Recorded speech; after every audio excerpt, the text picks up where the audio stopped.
तो हम लोग स्टार्ट करते हैं जी।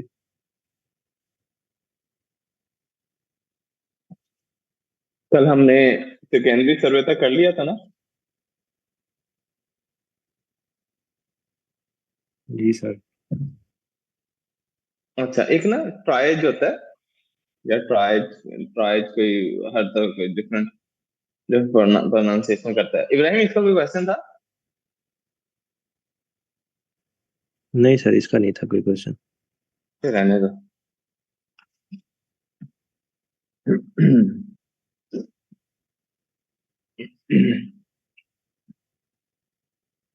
सर जी, फ्लूट ऑफ चॉइस बता दें। वो लिखवा देता मैं, बस मैं वही इसी तरह जा रहा हूँ।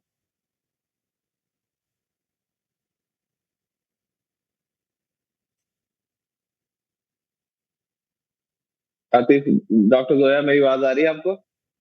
जी सर, आ रही है। मुंह धो लें, उठ जाए। नहीं सर, वो नेट का थोड़ा इशू हुआ हुआ है। अच्छा अच्छा अच्छा, मैं क्या शायद हाउस ऑफ तो आके नींद बड़ी आंदी है ना, खा के दोपहर में रोटी खा के। नहीं सर, अभी ओपीडी ओपीडी से आई हूँ बस मैं अभी। अच्छा अच्छा अच्छा अच्छा, चलें जी, आगे लिखें जी। Burn patient, burn. तो ये जो बर्न होता है जी, ये जो लोग जल जाते हैं आग लग के, ठीक है। तो बर्न को हम जो है वो डिवाइड कर लेते हैं जी। प्लीज माइक्रोफोन ऑफ रखें।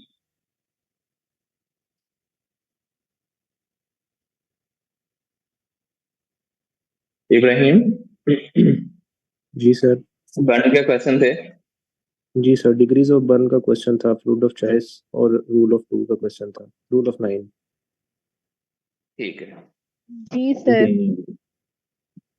मुझे ना खांसी हो रही है। BUR।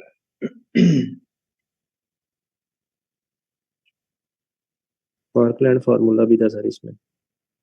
ठीक है, मैं बस वही सिखाने को, बस बुक से जोड़ लो काम पे हैं। BUR।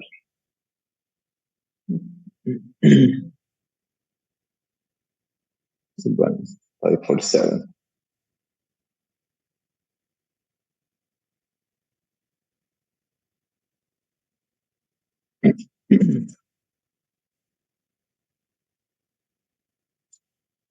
लिखें जी। बर्न, बर्न जो है जी, हम इसमें बर्न को जो है वो डिवाइड कर देते हैं। लिखें जी।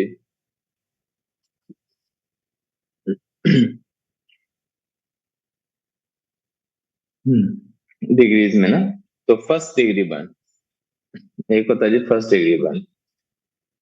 फर्स्ट डिग्री बर्न, अब जो फर्स्ट डिग्री बर्न होता है ये इस तरह, इसमें क्या होता है जी, सिर्फ ऊपर से जो स्किन के ऊपर वाली लेयर होती है ना, एपिडर्मस, वो बर्न होती है। सिर्फ कौन सी लेयर ब्रोज बर्न होती है? ऊपर वाली एपिडर्मस। पेनफुल होती है, रेडनेस होती है, लेकिन कोई पानी वाला छाला नहीं बनता, ब्लिस्टर नहीं बनता। इब्राहिम, क्या होता है फर्स्ट डिग्री बर्न का? सर इसमें एपिडर्मिस बर्न होती है, पेन होती है, रेडनेस होती है, ब्लिस्टर नहीं बनता। ब्लिस्टर नहीं बनता। ये इसमें तो आपको नजर आ रहा है ना, ये नहीं होगा। जिस तरह होगा हल्का सा रेड, रेड सा होगा, पेन होगी, एपिडर्मिस बर्न होती है। जब आप इस पेशेंट के को यहाँ ऐसे ऊपर हाथ से दबाओगे ना, फॉर एग्जाम्पल मेरे यहाँ पे बर्न हो गया, तो क्या मेरी कैपिलरीज बर्न होंगी यहाँ से? नहीं। अगर मैं इससे दबाऊंगा ना, तो मुझे पता चल जाएगा कि मेरी कैपिलरीज बर्न है कि नहीं। तो कैपिलरीज बर्न नहीं होती। सेकेंड डिग्री बर्न, ये आपके सामने लिखा हुआ है, सेकेंड डिग्री बर्न। इसमें क्या होता है? इसमें एपिडर्मस और एपिडर्मस के नीचे डर्मस, वो भी थोड़ी सी इन्वॉल्व होती है। एपिडर्मस और डर्मस सारी नहीं, डर्मस का थोड़ा सा पार्ट, मतलब ये देखना, स्किन लेयर्स, ये देखो, ये एपिडर्मिस है। सेकंड डिग्री बर्न में ये एपिडर्मिस बर्न होगी और डर्मस का थोड़ा सा पार्ट। तो एपिडर्मिस और पार्शियल, एपिडर्मिस के साथ पार्शली क्या बर्न होगी? डर्मस। डर्मस, ये सेकंड डिग्री बर्न होगा। तो पेनफुल होती है। ये होते हैं ये वाले छाले जो बन जाते हैं। ये कौन सी बर्न है? First degree, second degree? ये ब्लिस्टर बन गया सेकंड डिग्री। ये सेकंड डिग्री में ब्लिस्टर बनते हैं। अच्छा, कैपिलरीज इंटैक्ट होते हैं। उसके बाद थर्ड डिग्री बर्न। उसके बाद है जी थर्ड डिग्री बर्न। अच्छा, जो सेकंड डिग्री बर्न होता है गर्म पानी से होती है। कोई गर्म पानी, चाय चाय वो तो डुल गई है, चाय चाय। तो और जो फर्स्ट डिग्री बर्न होता है ना, वो ज्यादातर धूप में होता है। जून जुलाई में भाई धूप में निकलो तो फर्स्ट डिग्री बर्न ज्यादातर सन बर्न होता है। Second degree burn boiling water से होता है। अब है थर्ड डिग्री बर्न, ये आग से होता है। थर्ड डिग्री बर्न आग लग जाए, किसी को आग, किसी बंदे को आग लग जाए, तो that is third degree burn. तो थर्ड डिग्री बर्न जो है वो, जो आपका थर्ड डिग्री बर्न है, ये कहाँ कब होता है? इसमें क्या इन्वॉल्व होता है? इसमें सारा कुछ ही करता है। एपिडर्मस, डर्मस और इवन डर्मस के नीचे जो फैट होती है, हड्डियां, मसल्स, वहां तक बर्न चला जाता है। This is called third degree burn. This is called third degree burn. इसमें एपिडर्मस, डर्मस और इवन डर्मस से नीचे जो हमारी मसल्स तक बर्न चला जाता है। इसमें पेन नहीं होती क्योंकि सब कुछ ही जल जाता है। पेन, पेन वाले रिसेप्टर्स भी जल जाते हैं। तो थर्ड डिग्री में पेन, पेशेंट को पेन नहीं होती। और थर्ड डिग्री जो बर्न होता है ना, वो चिट्टा चिट्टा होता है क्योंकि वो कैल्शियम डिपॉजिट हो जाती है ना। ये देखो,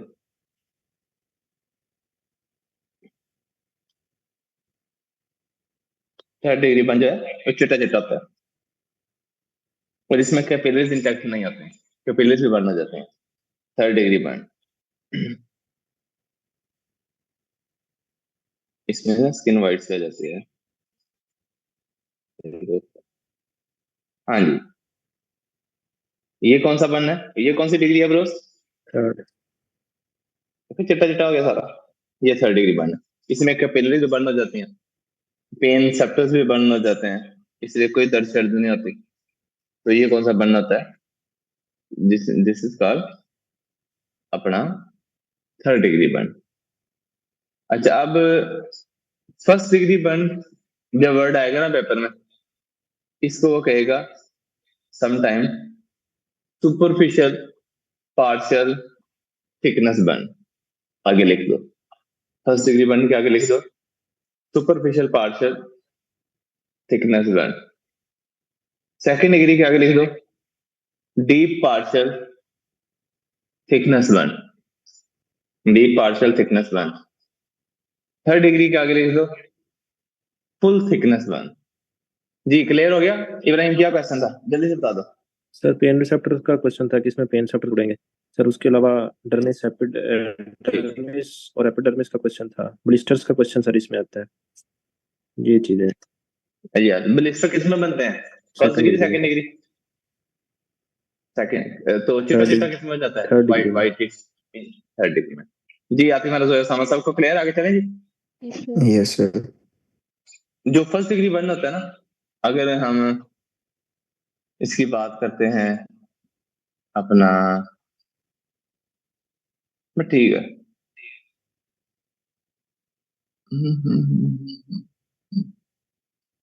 हाँ लिखो,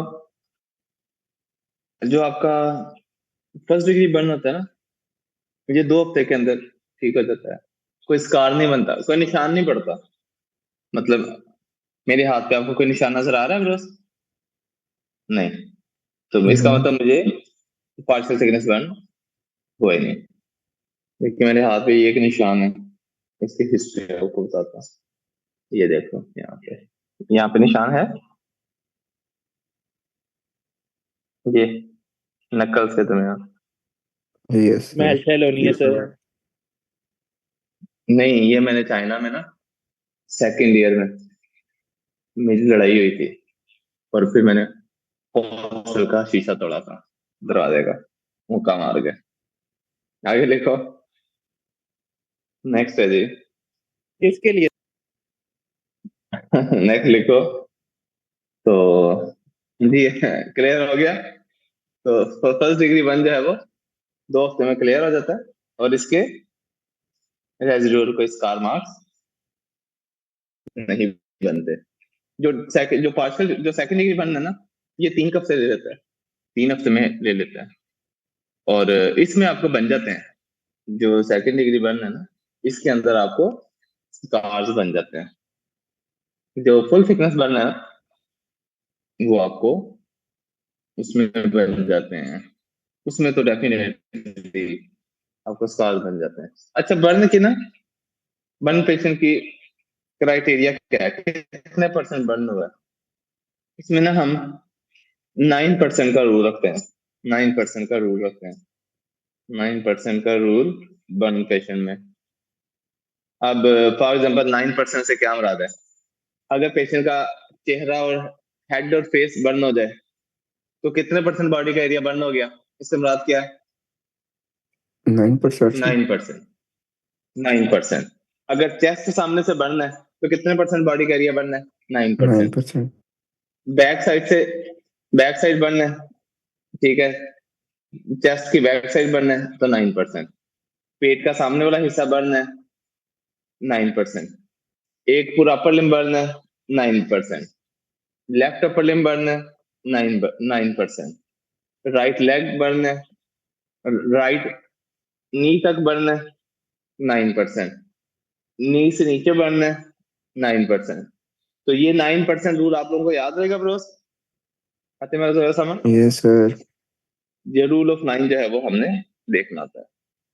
अच्छा, उसके बाद जब भी आपके पास बर्न पेशेंट आ जाए तो आपने उसको मैनेज कैसे करना है? तो उसको मैनेज कैसे करना है? सबसे पहले ABCDE। क्या था ABCDE जी ब्रोस? क्या था ABCDE? Airway, breathing, circulation. Airway, breathing, airway, breathing, circulation. उसके बाद जो बर्न पेशेंट में आपने अगली चीज मैनेज करनी है, that is IV fluids. Antibiotics नहीं। एंटीबायोटिक्स हमारे मैनेजमेंट में तब आती है जब इन्फेक्शन हो। मेन चीज क्या है जी? वो आपकी जो है वो फ्लूइड्स मैनेजमेंट है। फ्लूइड्स मैनेजमेंट है। तो अच्छा, उसके बाद फ्लूइड का कैलकुलेट करने का फार्मूला क्या है? Parkland burn formula.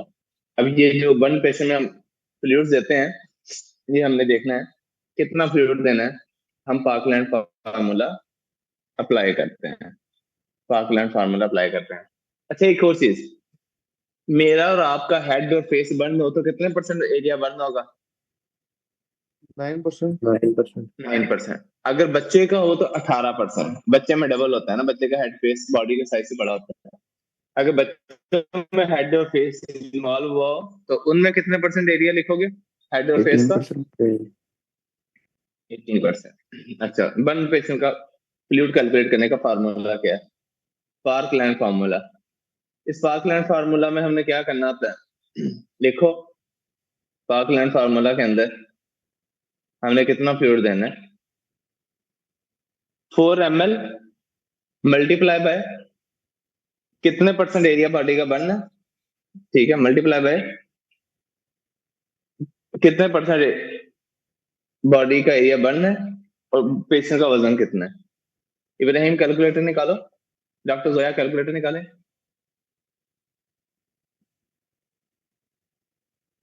Ibrahim, Zoya. जी सर। इब्राहिम, फॉर एग्जांपल फर्ज कर लो जी, पेशेंट का वजन है जी 80 किलो, 80, जी और सर। बर्न हो गया है जी वो 50%, आधा जल गया। जी सर। मल्टीप्लाई करो 50 जरा बेटी, सर ये तो 16,000 आ रहा है। 16,000 और 4 से मल्टीप्लाई करो, ये सर सब चीजों को आपस में मल्टीप्लाई करो। सब चीजों को कर दिया सर, ये 16,000 आ रहा है। तो पेशेंट का बॉडी वेट, ठीक है, ये देखो कितना बन गया। 16,000 है sir. 4 multiply by 50 multiply by 80। हाँ, 16,000 ml बन गया। ये कितना फ्लूइड बन गया? 16,000 ml। 16,000 ml कितने लीटर बन गया? Sir 1.6 litre. है 1000 ml 1 लीटर का होता है। सर जी यही ना 1.5 लीटर हो गया तकरीबन। 1600 ml बना। 16,000 ml है ना, तो सर ये 16 लीटर बना फिर। हाँ, तो जितना भी फ्लूइड कैलकुलेट करोगे आप इस फार्मूला को रखना, 4 ml मल्टीप्लाई बाय कितना बॉडी का एरिया परसेंटेज बर्न हुआ है, वो कितना वजन है, जितना भी फ्लूइड बना इब्राहिम, वो फॉर एग्जांपल 10 लीटर बना, 4 लीटर बना, 6 लीटर बना, जितना भी वो फ्लूइड बनेगा, उस फ्लूइड में से जो आपने, अब लिखो आधा फ्लूइड उसमें से पहले 8 घंटों में दे देना, और बाकी जो आधा बच जाएगा ना वो अगले 16 घंटे में दे देना। मतलब ये आपने 24 घंटे के लिए फ्लूइड का कैलकुलेट किया है। ठीक हो गया सर। सर पहला तो 8 लीटर कितने में मतलब देंगे? पहला जितना भी आपका फ्लूइड कैलकुलेट हुआ है इब्राहिम इस फार्मूले से, तो उस वो फ्लूइड का आधा फ्लूइड आपने पहले 8 घंटे में पेशेंट को दे देना है। पहले 8 घंटे में पेशेंट को फ्लूइड दे देना है, आपने ड्रिप लगा दी है, और बाकी जो बचेगा वो अगले 16 घंटे में। ठीक हो गया सर। क्या नाम था? नहीं, आतिफ। आतिफ, आपने वो मुझे ब्रांच कोड सेंड किया था कल? यस सर, मैंने मुझे कभी आईबीएन नजर पूरा ही नहीं सेंड किया था। आईबीएन उमैर मकबूल के नाम से, राइट? यूबीएल। ये यस सर। 24,600 क्या लिखा है?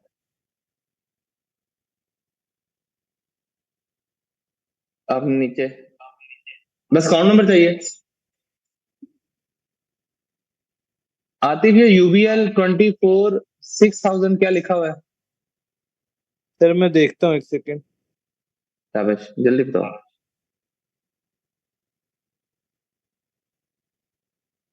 सर जी फ्लूइड ऑफ चॉइस इसमें क्या होगा? Normal line?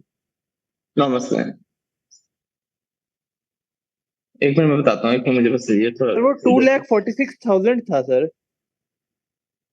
अच्छा, वो 2,40,000 पैसे हैं, ठीक है। जी सर। अच्छा, मैं समझा वो ब्रांच कोड है। हाँ जी, सदके। अच्छा, ठीक है ठीक है, वो पैसे इतने आपको भेजने हैं, राइट?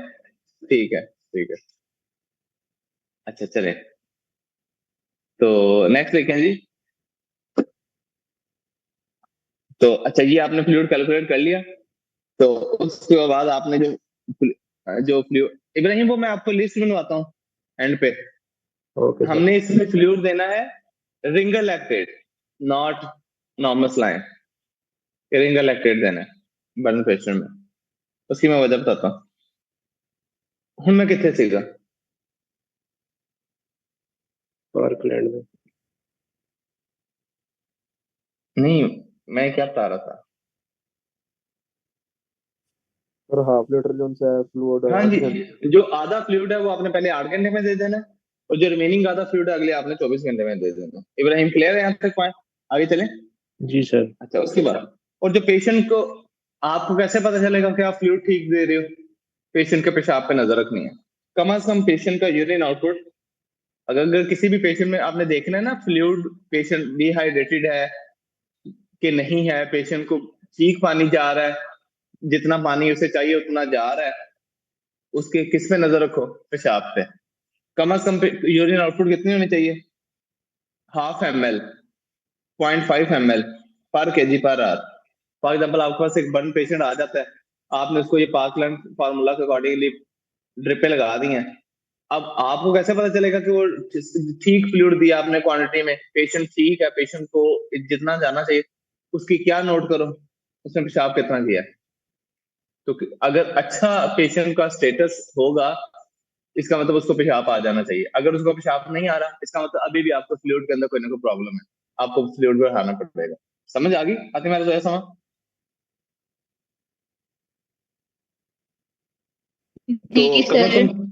कम से कम कितना यूरिन आउटपुट होना चाहिए इब्राहिम? अगर कि इट 0.5 इंडिकेट कि पेशेंट को हाइड्रेशन अच्छी जा रही है, गुड हाइड्रेशन स्टेटस है। हाफ ml हाफ पर ml केजी, पर KG per hour. Half ml पर केजी पर आवर। अगर फ्लूइड अच्छा, उसके बाद उसके ये तो था आपका पार्कलैंड फार्मूला फर्स्ट 24 आवर्स के लिए। उसके बाद आपने उस पेशेंट को देना है मेंटेनेंस फ्लूइड। मेंटेनेंस फ्लूइड में क्या आ जाता है? मेंटेनेंस फ्लूइड आपने साथ वो भी देना है। ये पार्कलैंड फार्मूला तो उसका जो फ्लूइड लॉस हुआ है उसको कवर करने के लिए दिया है, मेंटेनेंस फ्लूइड भी देना है आपने, वो भी अंदर भी ऐड करना है। उसमें क्या होगा? 100 ml पर KG for first 10 KG. For example एक बंदा 80 किलो का है तो पहले 10 किलो पर केजी 100 ml के हिसाब से, मतलब 10 ml 100 ml पर केजी फॉर 10 केजी। ये लाइन लिखो, मैं आगे लिखवाता हूँ। फिर आगे लिखो 50 ml पर केजी फॉर 10 केजी। पहले लिखो ये लाइन, मैं बाद बताता हूँ। सर 50 दोबारा ml बता दें। लिखे 50 ml पर केजी फॉर 10 केजी। उसके बाद तीसरी लाइन लिखे 20 ml पर केजी रिमेनिंग वेट। 20 ml पर केजी रिमेनिंग वेट। क्या मतलब इससे? इब्राहिम माइक्रोफोन ऑन करो। सर ये 10 वाला बता दें, तो पहला पहला आपने पॉइंट बताया है। मैं बोलने लगा। इब्राहिम माइक्रोफोन ऑन करो। जी सर। पेशेंट कितने किलो का है? 80 किलो का। 80 किलो। 80 किलो में से 10 किलो साइड पे कर दो। 70 रह गया। 70 रह गया। इस 70 को साइड पे कर दो। ये जो 10 ml 10 केजी आपने निकाला है, इस 10 केजी को 100 से मल्टीप्लाई कर दो। कितना निकल आया? 1000 सर। 1000 ml। तो 10 किलो के हिसाब से हमने कितने ml पर केजी ऐड किया? 100 ml। 100 इस ml। 10 किलो के हिसाब से कितना बन गया फ्लूइड? 1 लीटर।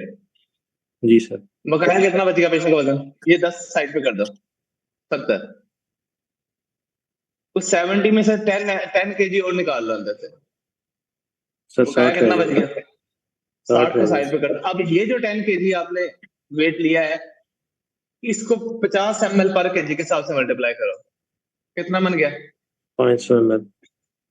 तो मतलब एक 10 किलो वजन को हमने 100 से मल्टीप्लाई किया, एक 10 किलो वजन को हमने 50 से मल्टीप्लाई किया। तो टेक्निकली 10 किलो को जब 100 से मल्टीप्लाई किया तो 1 लीटर बना। 10 किलो को 50 से मल्टीप्लाई किया तो 500 ml बना। तो इसका मतलब अभी तक हमने कितने किलो वजन से कितना फ्लूइड इकट्ठा कर लिया? 20 किलो में कितना?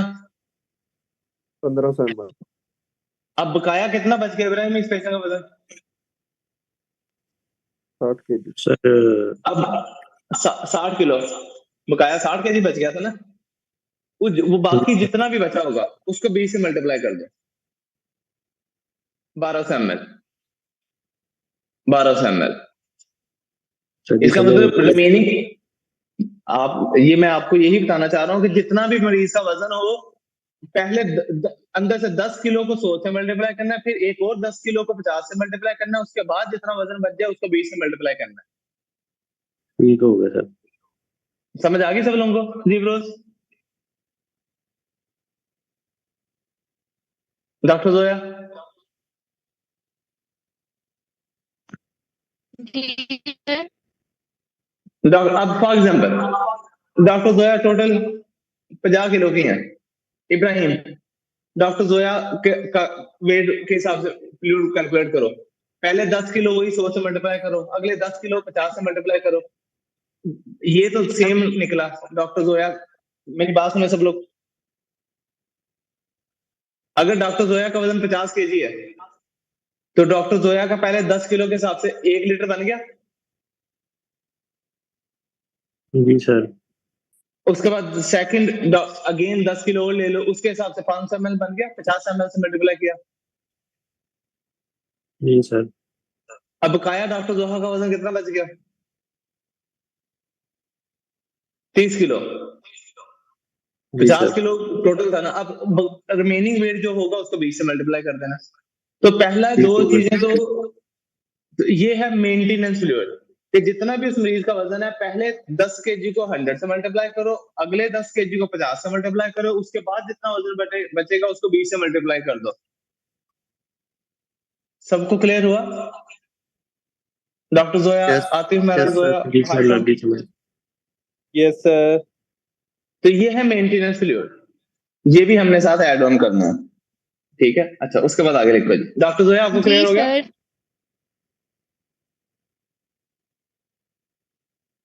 Yes doctor sir. जोया आपको क्लियर? चलें आगे लिखेंगे।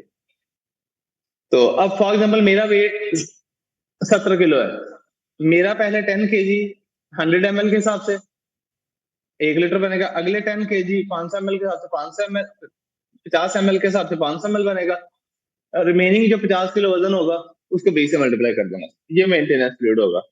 आगे चले जी। जी इसका सर। मतलब है हमने पेशेंट को पहले 24 घंटों में कौन कौन सा फ्लूइड देना है, एक वो फ्लूइड देना है जो पार्कलैंड फार्मूला के अकॉर्डिंगली कैलकुलेट किया, वो भी देना है, और ये भी देना है, ये जो भी लिखवाया है।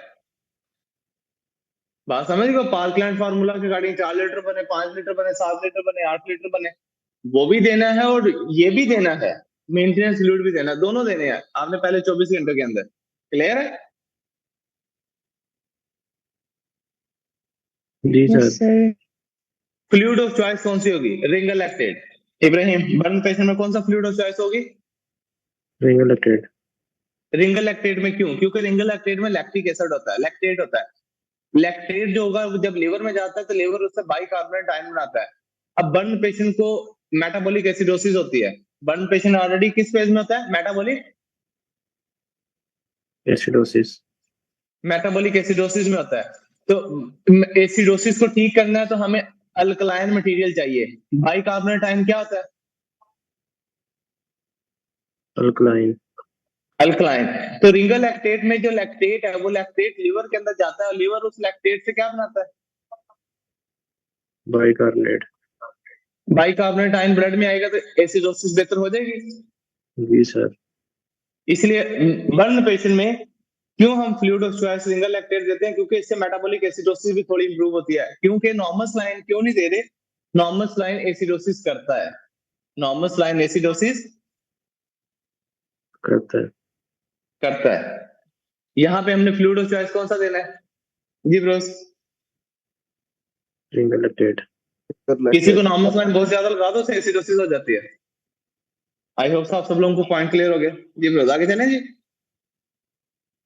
उसके बाद जी सर। बर्न पेशेंट का जो अगला ट्रीटमेंट है ना, वो हमने डिपेंड करना है उसकी कितनी बर्न है।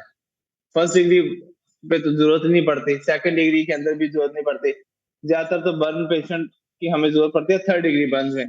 इसके अलावा हमने ऊपर स्किन के ऊपर क्रीम देनी है लगाने को ताकि उससे इन्फेक्शन हो जाए। तो बर्न पेशेंट में स्किन के ऊपर हम जो क्रीम देते हैं एंटीबायोटिक सिल्वर सल्फा डायाजीन, ये भी जरूरी नहीं है, लेकिन हमारे पाकिस्तानी सेटअप तो गंदे बने हैं, मरीज को जबरदस्ती तक कैसे इन्फेक्शन हो जाता है। अदरवाइज बर्न पेशेंट में आप एंटीबायोटिक नहीं देते, जस्ट फ्लूइड्स देते हो, लेकिन अगर एंटीबायोटिक्स ऊपर लगाने के लिए देनी पड़े तो सिल्वर सल्फा डायाजीन। अच्छा, उसके बाद इसके अलावा सिल्वर नाइट्रेट भी दे सकते हैं, सिल्वर नाइट्रेट भी दे सकते हैं बर्न पेशेंट में, सिल्वर नाइट्रेट भी दे सकते हो, ठीक है। और लेकिन इसका नुकसान क्या है सिल्वर नाइट्रेट का? ये हीमोग्लोबिन को मेथ हीमोग्लोबिन में कन्वर्ट करेगी। क्योंकि इसमें नाइट्रेट है ना, तो हीमोग्लोबिन को हीमोग्लोबिन में कन्वर्ट करेगी। तो इसके अलावा हम बर्न पेशेंट को फिर हम वो भी करेंगे, क्या कहते हैं, प्लास्टिक सर्जरी। बाद में फिर प्लास्टिक सर्जन का काम है 3rd डिग्री बर्न्स को डील करना, क्योंकि फिर उसी ने वो जो है वो स्किन लेके तो उसको ऊपर से कवर करना है ना। अगर और उसके बाद बर्न पेशेंट जो होता है इसमें क्या बन जाता है, स्कार बन जाता है, वो स्किन बहुत हार्ड हो जाती है। ये देखो अक्सर आपने देखा होगा बर्न पेशेंट में क्या बन जाता है जी, स्कार बन जाता है, जो कि कंपार्टमेंट सिंड्रोम कर सकता है काज। अब ये देखना, ये फोटो खोलता है स्कार में, ये देख। अब आप ये देखें, ये बर्न पेशेंट है आपके सामने, ये पूरा जिस्म इसका बर्न है। ये हमने क्यों कट लगाए हुए हैं, क्योंकि अगर ये ना लगाते तो बर्न पेशेंट की स्किन हो जाती है ऐसे जैसे बहुत हार्ड हो, जैसे एल्फी हो, जैसे लोहा हो जाता है, इतना सख्त हो जाता है। तो जब इतना सख्त ऊपर बर्न पेशेंट की स्किन इतनी हार्ड हो जाती है कि पेशेंट के फेफड़े कंप्रेस हो जाते हैं। तो क्या कंपार्टमेंट सिंड्रोम हो सकता है अगर बहुत ज्यादा हार्ड हो जाए स्किन ऊपर से बर्न पेशेंट की? जी सर। तो बर्न पेशेंट की ये एस्कॉर्टमी की है हमने, ये हमने क्या की हुई है, एस्कॉर्टमी की हुई है। मतलब ये जो बर्न पेशेंट जब जलता है ना उसके बाद उसकी स्किन ऊपर से हार्ड हो जाती है, वो इतनी हार्ड हो जाती है कि आपके फेफड़े अंदर कंप्रेस हो जाते हैं, वो फूलते नहीं है। तो चेस्ट कंपार्टमेंट सिंड्रोम हो सकता है। उसके बाद वो इतनी ज्यादा हार्ड हो जाती है स्किन, वो इतनी ज्यादा हार्ड हो जाती है, अगर इवन वो अपर लिम्ब पे भी है ना तो अपर लिम्ब का कंपार्टमेंट सिंड्रोम हो जाएगा, लोअर लिम्ब पे है तो लोअर लिम्ब का कंपार्टमेंट सिंड्रोम हो जाएगा। तो बर्न पेशेंट में किस चीज का रिस्क होता है स्कार बनने के बाद? जी ब्रो, किस चीज का रिस्क होता है? Compartment syndrome. कंपार्टमेंट सिंड्रोम का। तो इससे बचने के लिए हम क्या करते हैं, बर्न पेशेंट की हमने क्या कर दिया, हमने स्कार को सर्जिकली इंसिजन दे दिया ताकि पेशेंट के फेफड़े खुल तो सके ना, उनको अलाउ तो होना खुलना, या क्योंकि अगर स्कारटमी नहीं करेंगे तो कंपार्टमेंट सिंड्रोम होगा, आपकी डेथ हो सकती है, आपको कोई upper limb lower limb paralyse हो सकता है। तो जल्दी से बता दें, तो बर्न पेशेंट में कंपार्टमेंट सिंड्रोम से बचने के लिए हम लोग क्या करते हैं? स्कारटोमी। स्कारटमी। इब्राहिम जल्दी से बताओ क्या क्या क्वेश्चन थे पेपर में बर्न से रिलेटेड? सर जी इसमें 24 आवर्स फ्लूइड कैलकुलेट करना था, मेंटेनेंस ठीक फ्लूइड और है। पार्कलैंड फ्लूइड जो होता है वो। सर रूल ऑफ 9 का क्वेश्चन था सर, फ्लूइड ऑफ चॉइस का क्वेश्चन था। सर इसमें क्वेश्चन और भी था कि कितने % अगर पेशेंट जल जाए तो वो उसमें 20%।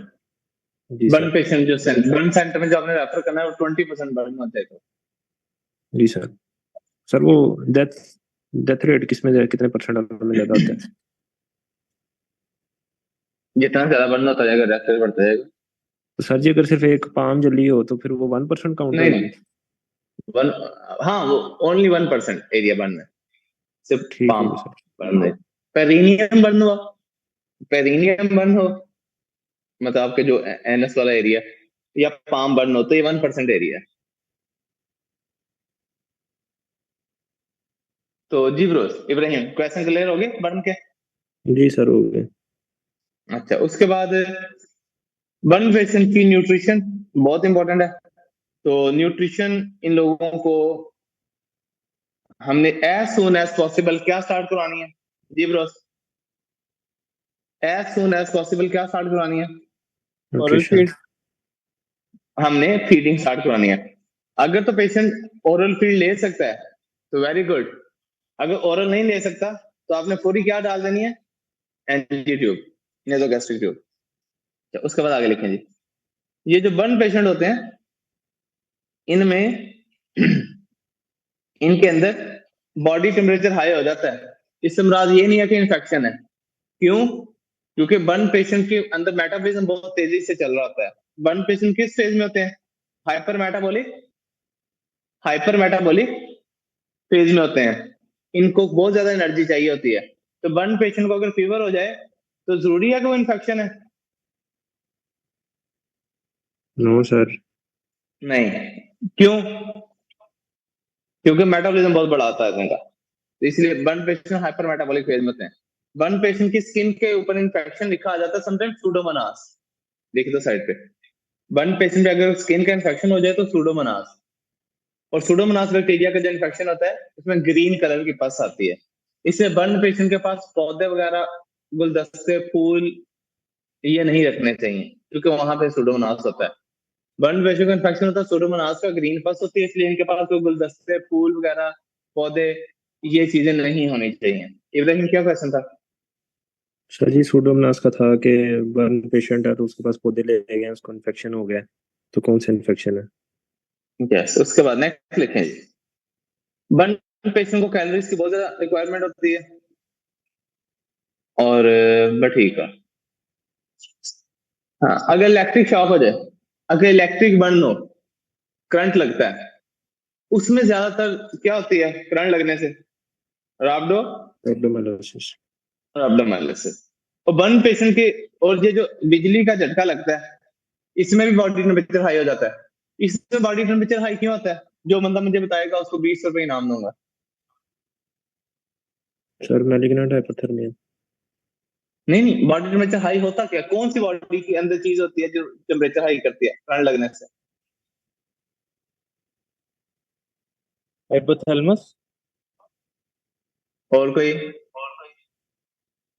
शराज बताएगा, गोजरा की आन शान बान। जी शराज।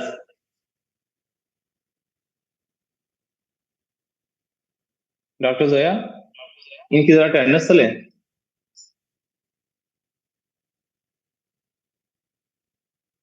अरे मॉनिटर ही आजकल अटेंडेंस। इलेक्ट्रोलाइट इम्बैलेंस है।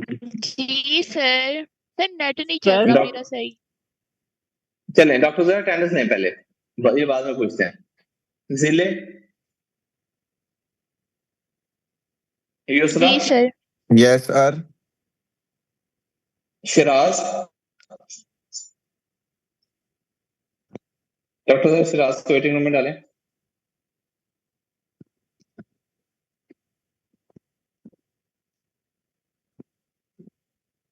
Sahrish, yes sir. जी सर। हाफिज उमर,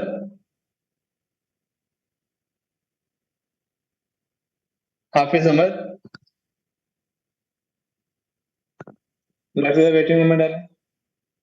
जी सर। हाफिज हाफिज उमर को, शिराज को, दोनों को। फैजान, सर आप एडमिन है। शाबाश है। एक मिनट, जोया खान कितने गई है? मे कोस्ट। ये डेल के लैपटॉप से कौन ऑनलाइन है doctor Zoya? Dell, DELL।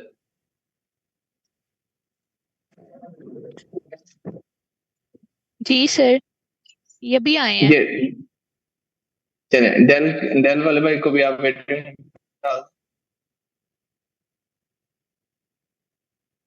Del, हाफिज उमर, शिराज, इन तीनों को। जी सर।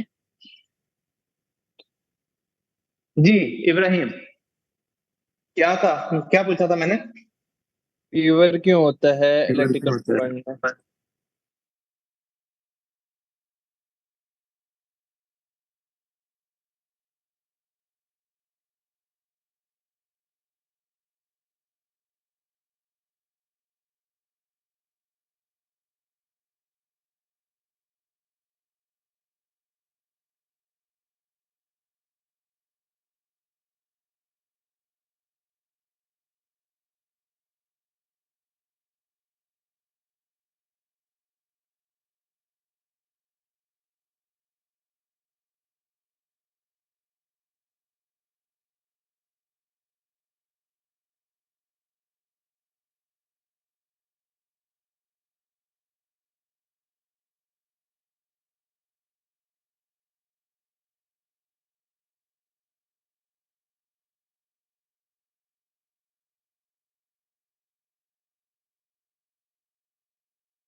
तो रिंगल लैक्टेट के अंदर ज्यादा चीजें हैं कि नॉर्मल स्लाइम के अंदर?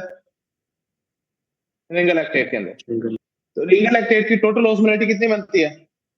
अगर हम कैलकुलेट करें तो 273। नेक्स्ट लिखें जी। अगला क्रिस्टलाइट फ्लूइड, एक हाफ स्लाइम भी होता है। नॉर्मल स्लाइम कितने परसेंट होता है? 0.9। उसको हाफ कर दो, कितना हो जाएगा? 0.45 हाफ स्लाइम। तो नॉर्मल स्लाइम के अंदर को लिखा था हमने 0.9। 0.9 का आधा करो तो कितना बनता है? 0.9 का आधा करो तो कितना बनता है? 0.4 0.45। तो सब कुछ सारा कर दो। नॉर्मल स्लाइम में सोडियम 154 था, तो हाफ स्लाइम के अंदर सोडियम कितना लिख दो? 75। ठीक है, तो नॉर्मल स्लाइम के अंदर क्लोराइड 154 था, इसके अंदर क्लोराइड कितना लिख दो? हाफ स्लाइम में आधा लिख दो, 75। तो इसके अंदर 75 सोडियम मिलीमोल और 75 आपका 75 क्लोराइड। तो नॉर्मल स्लाइम की ऑस्मोलैरिटी कितनी थी टोटल? 308। हाफ स्लाइम की आधी लिख दो, 154। जी ब्रो, क्लियर है? चले आगे। जी सर। जी सर। हाफ स्लाइम हम ज्यादातर कब देते हैं? जब पेशेंट की बॉडी में ऑस्मोलैरिटी ज्यादा हो, जब पेशेंट की बॉडी में सोडियम ज्यादा हो। ठीक है, जब पेशेंट हाइपरनेट्रीमिक हो, सोडियम ज्यादा हो, ऑस्मोलैरिटी ज्यादा हो, वहां पे हम देते हैं। अभी इस डिटेल में नहीं जा रहे। उसके बाद एक फ्लूइड होता है, अक्सर आपने सुना होगा, 5% शुगर वाली बोतल ला दो, ग्लूकोज की ड्रिप लगा दो, 5% डेक्सट्रोज। 5% डेक्सट्रोज ये भी ड्रिप आती है। इससे मुराद क्या होता है? इससे मुराद होता है उस 1 लीटर ड्रिप में 50 ग्राम ग्लूकोज है। 5% डेक्सट्रोज, इससे मुराद क्या है? 1 लीटर में कितने ग्राम ग्लूकोज है? 50 ग्राम। 50 ग्राम ग्लूकोज है। मतलब अगर आप एक मेडिकल स्टोर से ग्लूकोज की बोतल लेते हो, एक ग्लूकोज की ड्रिप में उसके ऊपर लिखा हुआ 5%। इससे मुराद उसके अंदर कितनी शुगर है, कितनी ग्लूकोज है? 50 ग्राम। और 1 ग्राम ग्लूकोज से कितनी कैलोरीज आती हैं? 4। तो 1 लीटर ग्लूकोज की ड्रिप लगे 5%, तो टोटल कितनी कैलोरीज आएंगी? 200। डॉक्टर दया, 1 ग्राम ग्लूकोज तो 4 कैलोरीज, तो 50 ग्राम ग्लूकोज से कितनी कैलोरीज? 200 सर। मैं समझ से भी आज मेरा ही माड़ा है, नहीं ये सर, वो आपका भी मुझसे भी माड़ा है। आवाज आ रही थी सर, नेट का इशू है। चले कोई बात नहीं। तो आगे लिखें जी। अब 5% डेक्सट्रोज की ऑस्मोलैरिटी कितनी होती है? 250। इसकी अगर हम ऑस्मोलैरिटी की बात करें तो 250। अच्छा, उसके बाद आगे लिखो, एक 10% ग्लूकोज की ड्रिप भी होती है। जल्दी से बताओ, 10% ग्लूकोज की ड्रिप से मुराद कितने? इस 1 लीटर 10% डेक्सट्रोज, 10% डेक्सट्रोज से मुराद कितनी है 1 लीटर के अंदर ग्लूकोज? 100 ग्राम। 100 ग्राम। तो कितनी कैलोरीज होगी? 800 है वो 400। ਤੁਹਾਡੇ ਰਿਆਜ਼ੀ ਨੂੰ 400 ਉਹ ਤੁਹਾਡੇ ਰਿਆਜ਼ੀ ਨੂੰ सर। 400। तो उसके बाद एक और फ्लूइड होता है 25%, एक 50% डेक्सट्रोज फ्लूइड भी होता है।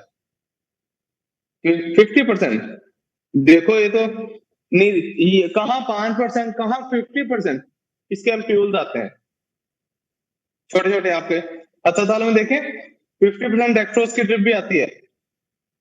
ये कहाँ पे लगाओगे? हाइपोग्लाइसीमिया में। अगर किसी पेशेंट की ग्लूकोज लो हो जाए तो क्या लगाओगे? कौन सी ग्लूकोज ड्रिप लगाओगे? 5%, 10% या 50%? क्या आंसर लगाओगे हाइपोग्लाइसीमिया में? 50%। 50%। इब्राहिम क्या क्वेश्चन था पेपर में? सर जी 5% वाला था डेक्सट्रोज का। चलो जिला भी आ जाए, अगर तीनों लिखे हो तो फिर कौन सा चूज करोगे हाइपोग्लाइसीमिया में? 50% है। हाइपोग्लाइसीमिया की ड्रग को ऐसे क्या लिखोगे? Dextro. हैं ये ड्रग का ग्लूकागोन, जो बीटा ब्लॉकर ओवरडोज में भी क्या दिया था? ग्लूकागॉन, हाइपोग्लाइसीमिया हो फिर भी की दोगे ग्लूकागॉन। ग्लूकागोन। तो अगर आपको ड्रग पूछी जाए हाइपोग्लाइसीमिया की तो answer glucagon, beta blocker overdose पूछा जाए तो ग्लूकागोन। तो अगर किसी पेशेंट की शुगर बहुत ज्यादा लो हो जाए तो उसे ग्लूकागोन देते हैं, ठीक है। और या उसके पास आपका ऑप्शन लिखा होगा पेपर में डेक्सट्रोज। डेक्सट्रोज अगर लिखा होगा, तीनों लिखे हो 5%, 10%, 25%, 50%, क्या आंसर लगाओगे? 50। 50%। उसके बाद एक और फ्लूइड होता है उसे कहते हैं डेक्सट्रोज लाइन, मतलब इसमें दोनों चीजें होती हैं, डेक्सट्रोज सलाइन। डेक्सट्रोज लाइन इसके अंदर 5% डेक्सट्रोज, मतलब डेक्सट्रोज लाइन इसका इससे मुराद क्या है? इसके अंदर 5% क्या है? डेक्सट्रोज है, और 0.9% क्या है अंदर? सेलाइन है। तो जरा मुझे बताओ नॉर्मल लाइन की ऑस्मोलैरिटी कितनी होती है? 300. 294, और डेक्सट्रोज की कितनी होती है? 5% डेक्सट्रोज की 250, जमा करो कितनी होगी? 300 से 250, 550। इसका मतलब डेक्सट्रोज लाइन की ऑस्मोलैरिटी कितनी होती है? 550. 550। 550. 550। यस। एक होता है डेक्सट्रोज हाफ लाइन, एक होता है डेक्सट्रोज हाफ लाइन। अब ये कहां पे? अब इसमें भी वही लिखो। अब डेक्सट्रोज की ऑस्मोलैरिटी कितनी है?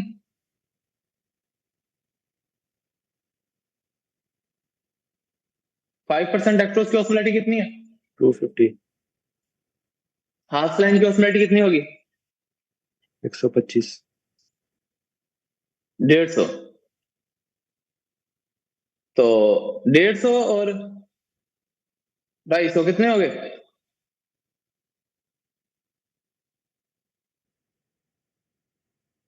नियर 400। Yes, sir. इसका मतलब 125 हो गया ना? डेक्सट्रोज, हाँ जी, तो डेक्सट्रोज हाफ लाइन की ऑस्मोलैरिटी कितनी होगी? तकरीबन 350 राउंड बनती। आगे चलो यार, खैर एक दोनों पेपर जी होना। अच्छा उसके बाद होता है जी, एक और आपको पेपर में क्वेश्चन आता है। आपको क्वेश्चन आना है नॉर्मल लाइन का, रिंगल लैक्टेट का, और डेक्सट्रोज की ड्रिप का। अच्छा एक होता है 3% लाइन। होए होए होए, इसका क्वेश्चन आता है नॉर्मल लाइन कितने परसेंट था? 0.9, 0.9. 0.9। ये 3 है, मतलब उससे 3 गुना ज्यादा है ना। 0.9 को 3 से मल्टीप्लाई करो, 2.7 बनता है। इसका मतलब नॉर्मल लाइन की ओस्मोलैरिटी 300 थी, और ये वो था 0.9, और ये 3% है, मतलब उससे 3 गुना ज्यादा।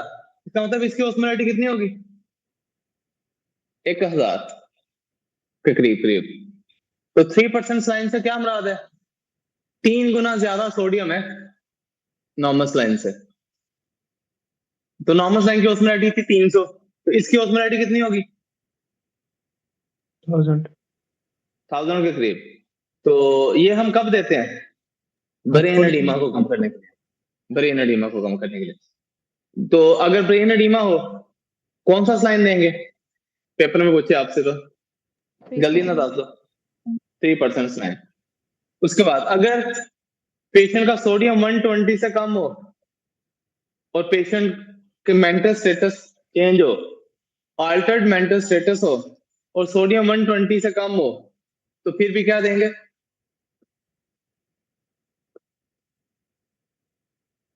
3% का। 3%, 3% साइन कब देंगे? जब सोडियम कितने से कम हो?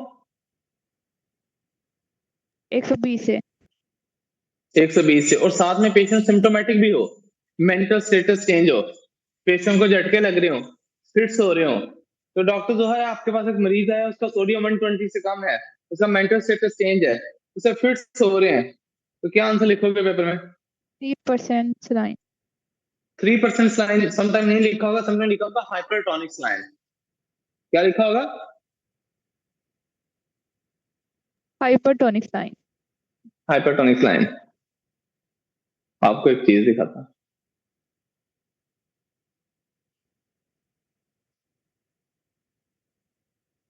कुछ नजर आया? जी सर। बिल्ली सर। क्या नजर आया?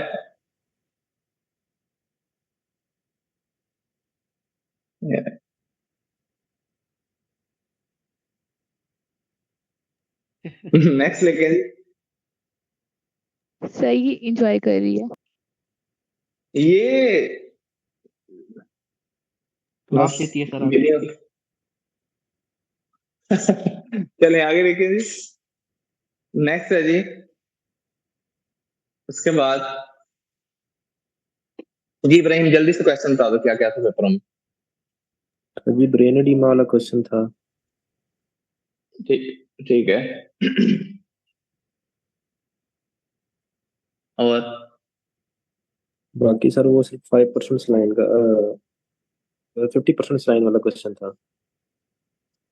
50% वाला था, भी था। ठीक है। ब्रेन एडिमा हो जाए तो मैनिटोल लिखोगे, मैनिटोल से नहीं ठीक होता तो फिर क्या लिखोगे? Hypertonic line. Hypertonic line. फिर भी ब्रेन एडिमा नहीं ठीक हो रहा, क्या लिखोगे? स्टीरॉइड दे देंगे स्टीरॉइड भी देंगे, और सर खोपड़ी खोल दो, होल्ड कर देंगे। करेनॉटमी, सर की हड्डी ऊपर से खोल दो, सर ये शंट भी डाल देते हैं ना? शंट भी डाल देते हैं, वो तो ऑब्स्ट्रक्टिव में डालते हैं ना, हाइड्रोकेफलस में। अगर एक पेशेंट को ब्रेन पालिस का अटैक हुआ, मिडल सेरेब्रल आर्टरी ब्लॉक हो गया, उसको ब्रेन एडिमा बहुत ज्यादा होता है। मिडल सेरेब्रल आर्टरी ब्लॉक जिनकी होती है ना, उनको ब्रेन एडिमा बहुत ज्यादा होता है। तो मिडल सेरेब्रल आर्टरी ब्लॉक हुई या ब्रेन एडिमा है, आप मैनिटोल लिखोगे, हाइपरटोनिक साइन लिखोगे, नहीं ठीक हुआ फिर हमें क्या करनी पड़ेगी? पेशेंट की क्या क्या खोलनी पड़ती है? खोपड़ी, सर एक और क्रेनियोटमी। क्वेश्चन था कि ईसीएफ में किसका जो है कॉज करती है इसमें, हाइपरटोनिक सिलेशन या हाइपोटोनिक, ये भी क्वेश्चन था। क्या क्या क्वेश्चन था बेटा, दोबारा एक्स्ट्रा पूछो। सेलुलर वॉल्यूम जो इंक्रीज करते हैं। हाँ गुड क्वेश्चन, मुझे याद करा दिया, मैं बताता हूँ। अच्छा यहाँ तक क्लियर हो गया? जी सर। अच्छा अगली गल, नॉर्मल साइन की ऑस्मोलैरिटी कितनी है? नेड़े नेड़े हमारे सीरम की ऑस्मोलैरिटी के, हमारी सीरम की ऑस्मोलैरिटी भी कोई 280 286 290 295 तक, हमारी सीरम की ऑस्मोलैरिटी 290 एवरेज है, 295 तक होती है। रिंगल लैक्टेट की भी ऑस्मोलैरिटी तकरीबन उतनी है, नॉर्मल साइन की भी ऑस्मोलैरिटी उतनी है। क्या रिंगल लैक्टेट आइसोटोनिक फ्लूइड है? क्या नॉर्मल साइन आइसोटोनिक फ्लूइड है? जी जो जो फ्लूइड हो आइसोटोनिक हो, रिंगल लैक्टेट हो या नॉर्मल साइन हो, जब आप इंजेक्शन लगाते हो ना वेन में, ये सेल्स के अंदर नहीं जाता। क्या नॉर्मल साइन लगाने से फ्लूइड सेल्स के अंदर जाएगा? नहीं। कहां पर रहेगा? एक्स्ट्रा सेलुलर फ्लूइड में। नॉर्मल साइन आप जितना मर्जी लगा दो, वो इंट्रा सेलुलर फ्लूइड में नहीं जाएगा, वो किसके अंदर रहेगा? आपने एक पेशेंट को नॉर्मल साइन लगाया, वो किसके अंदर रहेगा?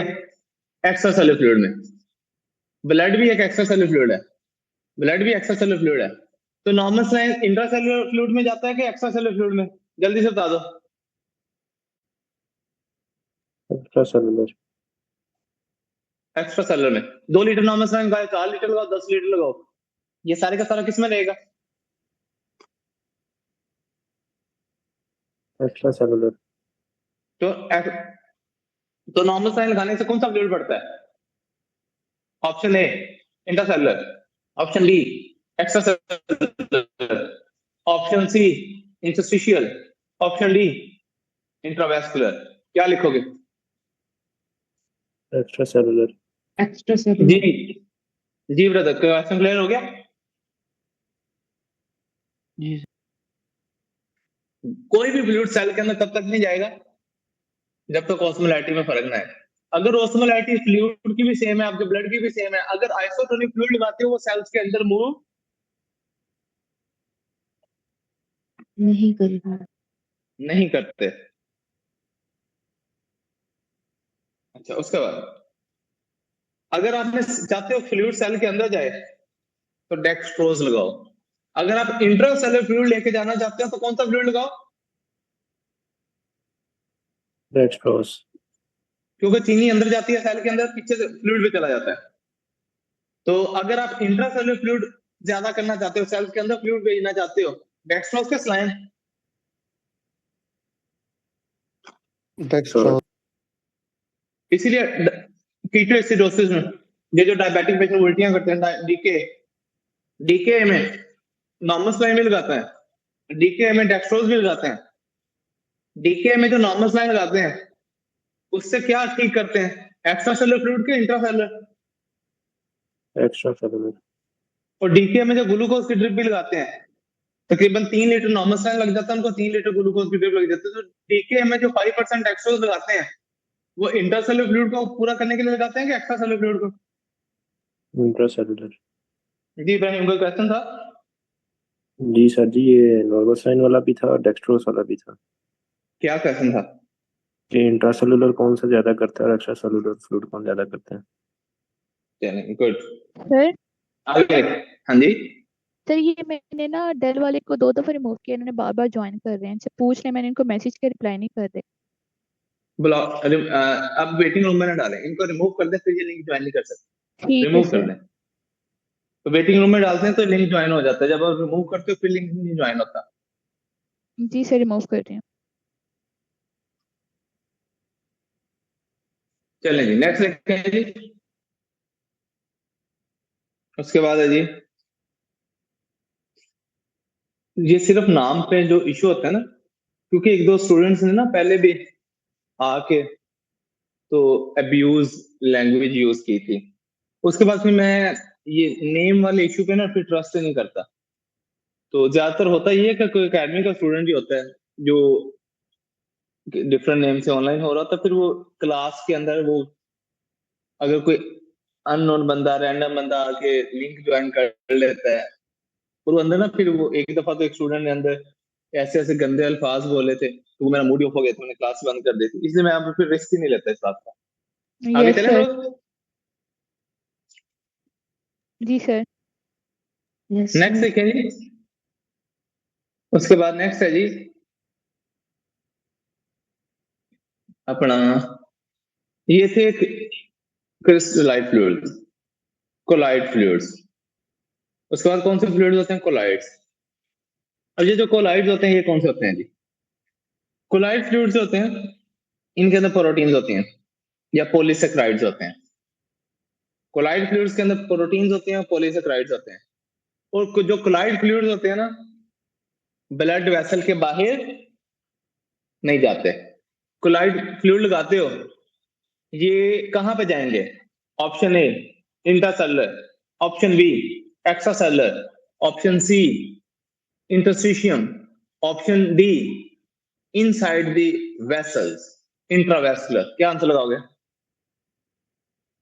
इनसाइड।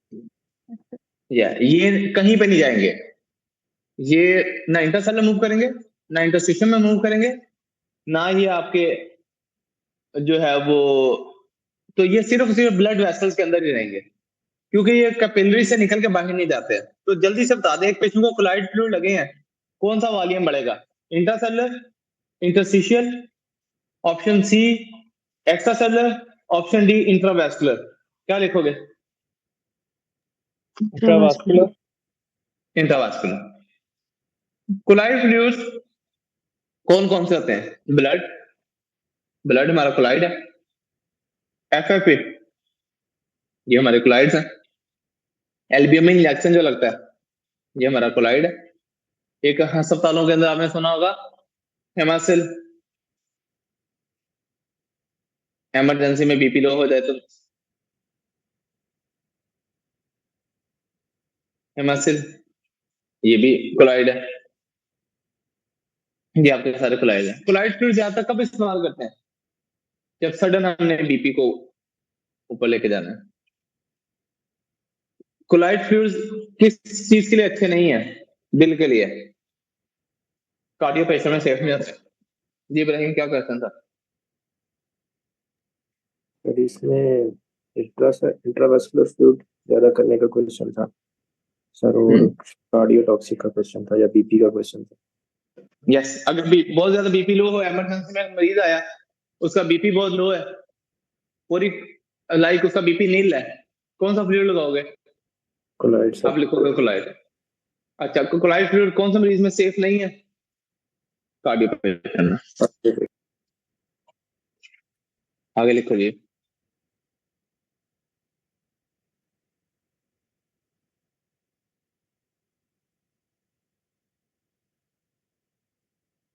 क्लास 1 हेमरेज देखें जी। इब्राहिम, फ्लूइड से रिलेटेड क्वेश्चन मोटा मोटा क्लियर हो गए ना? जी सर, जी हो गए। अच्छा, उसके बाद है जी क्लास 1 हेमरेज 750 ml अगर ब्लड लॉस हो जाए, फॉर एग्जांपल हाशिम में रक्षा बच गया, हाशिम का कितने में ब्लड लॉस हो गया? 750 ml। तो हाशिम को कौन सा ब्लड लॉस, कौन सा हेमरेज हुआ है क्लास का? ये 1 क्लास का। हाशिम का हार्ट रेट 100 से कम ही होगा, मतलब हार्ट रेट नॉर्मल ही होगा, कोई इशू नहीं होगा। इतना ब्लड लॉस होने से कोई इशू नहीं होता। बीपी नॉर्मल होगा हाशिम का, यूरिन आउटपुट भी ठीक हो गया हाशिम का, 30 ml से ज्यादा होगी। हाशिम एक दिन में कितना यूरिन करेगा? एक घंटे में कितने से ज्यादा यूरिन करेगा? 30 ml पर आवर से ज्यादा। हाशिम में रक्षा बच जाए, परेशान होगा बस, एक्शियस। तो Yes. पेशेंट हाशिम थोड़ा सा परेशान होगा। क्या लगाओगे? ब्लड लगाओगे कि नॉर्मल लाइन? कुछ भी नहीं। Normal normal saline. Saline, simple normal saline ला दो। चलो लो, खर्च लो, 750 ml ही निकले ना, तैयार हो, कोई गल नहीं। फिर ना भी लगाए तो मसला तो नहीं है ना, बीपी तो नॉर्मल पानी ही पी है। ले, हाँ पानी पी ले, फ्लूइड पी ले, जी सर। जरूरी नहीं है। उसके जूस बाद पी ले सर। जूस पी ले। Hashim, Hashim, Hashim, yes sir. Juice के अंदर कौन सा विटामिन होना चाहिए? Vitamin C. विटामिन सी के लिए आपको क्या खरीदने पड़ेंगे? माल्टे सर जी। माल्टे, मौसमी, माल्टे मौसमी कहाँ से आके? अच्छा जो मशवरा आपने मुझे दिया है। भेजे होंगे। Yes sir. आगे देखें जी। जी डॉक्टर साहब क्या कह रही हैं? मैंने कहा सर इन्होंने अच्छा मशवरा दे दिया है जूस हाँ बनाने गुड। का। अपना डॉक्टर जोहा जी सर। रेगुलर सेशन को मैसेज करें जी कि सर। उनका ऑफ है, आज क्रैश कोर्स की आखिरी क्लास है, तो आज हमारी क्लास 9 बजे तक होनी है। ठीक है सर। उनको मैसेज कर दें। Okay sir. नेक्स्ट लिखें जी। मैं आज आपसे जान छुड़ानी है, मैं बेशक रात के 12 बज जाए। नेक्स्ट लिखें। क्लास 2 हेमरेज सर वो 24 डॉक्टर उमर कहते हैं मुझे वेटिंग लिस्ट से निकाल दें। निकाल दें, इसका मतलब वो आ गए ओके सर। वापस, तो निकाल दें। जी तो लिखे जी क्लास 2 हेमरेज। वेटिंग रूम में तो हम इसीलिए डालते हैं ना कि जाके तब आए तो हमें पता चल जाए कि आ गए हैं वापस। जी सर, होश में आ गए तो सारे। क्लास 2, मॉनिटर का भी क्लास 2 आखिरी हेमरेज। दिन है। तो क्लास 2 हेमरेज, इसमें 15 ml तक ब्लड लॉस हो जाता है। आतिफ है, आतिफ में रक्षा बच गया, आतिफ का 15 ml ब्लड लॉस हो गया, 750 से 15 ml ब्लड लॉस हो जाए तो क्लास 2 हेमरेज। हार्ट रेट आतिफ का बढ़ेगा, 100 से 120 के दरमियान हार्ट रेट होगा। मैं आपको सिंपल एक एमसीक्यूज दूं, मैं कहूं पेशेंट को हेमरेज हुआ है, हार्ट रेट 110 है, हेमरेज की क्लास बताओ 1 2 3 4, हार्ट रेट पे क्या रखोगे आंसर? हार्ट रेट के अकॉर्डिंगली। क्लास अगर 2 मैं हेमरेज। कहूँ हाशिम में रक्षा बच जाए, लेकिन हाशिम का हार्ट रेट 100 से कम ही है, हाशिम को कौन सा हेमरेज हुआ है? 1 Class hemorrhage. 1। तो इसका मतलब हार्ट रेट की बेस पे भी आपको हेमरेज का पूछ सकता है क्लास का, यस और नो? जी जी सर। सर। बीपी नॉर्मल होगा, यूरिन आउटपुट भी ठीक होगी। हाँ कोई गल नहीं, डॉक्टर साहब बच जाना, परेशान होगा थोड़ा सा, इसको भी नॉर्मल साइन लगा दो। क्लास 3 हेमरेज पे आ जाओ। क्लास 3 हेमरेज, इसमें ब्लीडिंग कितनी होगी? 1500 ml से 2 लीटर तक। अच्छा खासा ब्लड है, 2 लीटर। इसमें हार्ट रेट कितना होगा? 120 से क्रॉस कर जाएगा, 120 टू 140। मैं आपको कहूं पेशेंट को हेमरेज हुआ, हार्ट रेट 120 टू 140 है, क्या आंसर लगाओगे? कौन सा क्लास? Class 3 hemorrhage. क्लास 3। अब बीपी लो होगा, 2 लीटर ब्लड लॉस हो जाए तो बीपी लो होना चाहिए कि नहीं होना चाहिए? Yes. बीपी लो हो जाएगा, यूरिन आउटपुट भी कम हो जाएगी, 5 से 15 ml यूरिन आउटपुट आ जाएगी। ब्लड ही नहीं होगा तो पेशाब कहां से आना है? पेशेंट बौंदल जाएगा, कंफ्यूज। इस पेशेंट को क्या लगाओगे?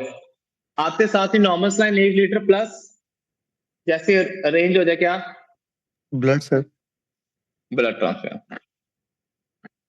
समटाइम पेपर में नॉर्मल साइन लिखा ही नहीं होगा, लिखा होगा crystallite fluid plus blood transfer. समझ गए बात ये ब्रोस? उसके बाद क्लास 4, जी सर। 2 लीटर से ज्यादा ब्लड लॉस होते हैं। क्लास 4, इसका मतलब 2 लीटर से ज्यादा ब्लड लॉस हो गया, हार्ट पल्स रेट 140 को क्रॉस कर जाएगा। मैं आपसे कहूं एक पेशेंट है उसका पल्स रेट 160 है, कौन सी हेमरेज है क्लास की? जल्दी से बताओ। क्लास 4। बीपी नील, यूरिन नील, पेशाब भी नहीं आना, बीपी भी नहीं आना, इसकी भी मैनेजमेंट वही है, crystallite plus blood transfusion. Ibrahim जल्दी से क्वेश्चन बताओ क्या क्या था पेपर में? सर जी इसमें क्लास 1 का क्वेश्चन था सर, और क्लास 4 का। क्या किस बेस पे क्वेश्चन था? क्वेश्चन में पूछा क्या हुआ था? सर ब्लड लॉस बताया हुआ था, हार्ट रेट बताया हुआ था सर, और और पूछा हुआ था कौन सी क्लास हेमरेज है? जी सर। यस। आगे तो रही है सर जी क्लास 4 में क्या बताया? क्रिस्टलाइट और वही क्रिस्टलाइन एंड ब्लड ट्रांसफ्यूजन। जी ब्रोस आगे चले जी। सर जी ब्लड ट्रांसफ्यूजन पर केजी कितने के का फार्मूला क्या है? 10 ml पर केजी शायद। यार नहीं, लिख लो, लिखा ही गया है।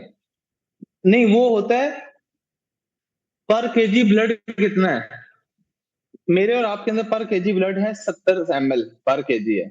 मेरा मेरा मेरा वजन 70 किलो है, पर केजी 70 ml ब्लड है, तो 70 ज़रब 70 4900, मतलब मेरे अंदर टोटल कितना ब्लड है अभी? 4900 ml। बच्चों में 85% 85 ml पर केजी होता है। बच्चों में ब्लड कितना आता है? बच्चों में टोटल ब्लड कितना आता है? जितने किलो मल्टीप्लाई बाय 80। मेरे और आपके अंदर कितना जितना वजन है मल्टीप्लाई बाय 70। इवनिंग में जब आपका क्या ट्रांसफ्यूजन, क्वेश्चन था? सर जी जब ब्लड ट्रांसफ्यूजन करते हैं ना तो वो पर ml कितने केजी के हिसाब से करते हैं? अभी याद नहीं यार, ना कभी हमने अस्पताल में इतना नोट किया था। एक ट्रिपल ला दो, 2 ला दो। अच्छा नेक्स्ट लिखें, तो अभी याद नहीं आया, मैं आपको गलत लिखवा दूं। अच्छा नेक्स्ट लिखें, एक मुट्ठी के बराबर जो ब्लड, फॉर एग्जांपल एक पेशेंट को ब्लीडिंग हो गई है, और वो ब्लीडिंग जो ब्लड लॉस हुआ है वो कितना है? एक मुट्ठी जितना, इसका मतलब 500 में ब्लड लॉस हुआ है। एक मुट्ठी जितना ब्लड क्लॉट हो, इसका मतलब कितने में ब्लड लॉस हुआ है? 500 ml। 500 ml। अच्छा उसके बाद अगर आपकी ये फ्रैक्चर हो जाए ह्यूमरस, या नीचे गोडे से नीचे टीबिया फ्रैक्चर हो जाए, ह्यूमरस या टीबिया फ्रैक्चर हो, 750 ml ब्लड लॉस होगा। अगर फीमर फ्रैक्चर हो जाए, ये थाई वाली बोन, पट वाली बोन, फीमर फ्रैक्चर हो जाए 1500 ml ब्लड लॉस होगा। और अगर पेल्विस, ये जो हमारी पेल्विस एरिया है, यहां पे फ्रैक्चर हो जाए तो 2 लीटर से ऊपर ब्लड लॉस हो जाएगा, 1500 ml से ऊपर ऊपर होगा। तो आती मेरा जो समझिए इब्राहिम, क्या क्वेश्चन था? सर जी इसमें फीमर का क्वेश्चन था और पेल्विस का था क्या क्वेश्चन था? कि पेल्विक बोन का फ्रैक्चर हुआ है कितने ml ब्लड लॉस होगा, या फीमर कितने लिखोगे एवरेज? सर 1500 से 2000। आप एवरेज अगर एक लिखा है 1500, 2000, 2500, 3000, फिर क्या लिखोगे? 2000 2000 ml। फीमर फ्रैक्चर में कितना? 500, 1000, 1500, 2000, 1500 1500। ह्यूमरस फ्रैक्चर में कितना? 500, 1000, 1500, 2000, 1500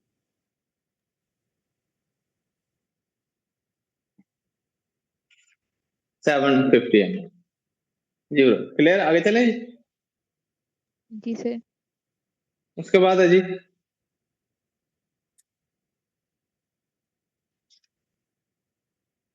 शॉक्स, तो मैंने आपको करवा दिए थे ना, डिस्ट्रीब्यूटिव शॉक, प्लान शॉक, जी प्लान सर शॉक, प्लान करा दिए हैं सर सर जी। वो हाइपरकैल्सीमिया, हाइपोकैल्सीमिया और हाइपरकलीमिया, हाइपोकलीमिया, उनके सर वो करवा दें कि जब ज्यादा होगा तो क्या देंगे, कम हो क्या देंगे। मैं करवाया था यार, डॉक्टर साहब नहीं करवाया? कराया सर। जी सर करवाया है। मेहरबानी, मेहरबानी, थैंक यू सो मच। आगे लिखें। इब्राहिम समझ आ गया? जी सर आ गए। चिकन चाचली खाना है ना कभी इसको? जी सर जरूर। अगर मुझे उस दिन गेड़ी करवाई ना तो देख लेना, मैंने आप सबको ब्लॉक कर देना। सर जी आप ना करा दें, हम नहीं करवाते। देखो मेरी गल सुनो, मैनू हुणे ही दस दो किन्ने बंदे हो, ताकि मैं फिर उस हिसाब नाल अपने आप मेंटली तैयार करा। 20 स्टूडेंट होंगे सर, अनलिमिटेड। बेग बना लें आप। 20-22 का जेल में रखें सर जी। ये अकेडमी तुसी सारे ने लाहौर ही होना है पेपर देन, इस्लामाबाद भी जाओ, पाकिस्तान फिरो। पर उधर नहीं ना मिल रहा दोस्तों को ये। साथ लेके जी आएंगे सर नहीं, ये बता दे। कराची भी सेंटर है ना सर। हाँ कराची जाए, दोस्तों को नहीं, दोस्त नॉट अलाउड। जेड़ा दोस्त लेके आया वो भुखे वापस जाऊगा। ਤੇ ਇੱਥੇ ਵੀ ਮੈਂ ਦੇਗ ਵਾਲੀ ਜਿਹੜੀ ਉਹ ਨਾ मैनेजमेंट डॉक्टर जोहा ਨੂੰ ਫੜਾ देनी। डॉक्टर जोहा आपने इनको फिर मैनेज जी करना है, सर फिर तुसी जाना तो सर डॉक्टर जी जोहा वहाँ जाना। टेनिस लगेगी सर जी फिर तो। ठीक है सर। मैं जो कह रहा हूँ आप डॉक्टर जोहा ने मैनेज कर रहा है खाना, देख लेना आप फिर आगे। ठीक। इंशाल्लाह। और उधर भी वेटिंग रूम में ना डाल देते। वेटिंग रूम का तो पता नहीं, बैठक में डाल सकती हैं। आगे लिखो। नेक्स्ट है जी। उसके बाद जी शिराज आप क्या कह रहे हैं?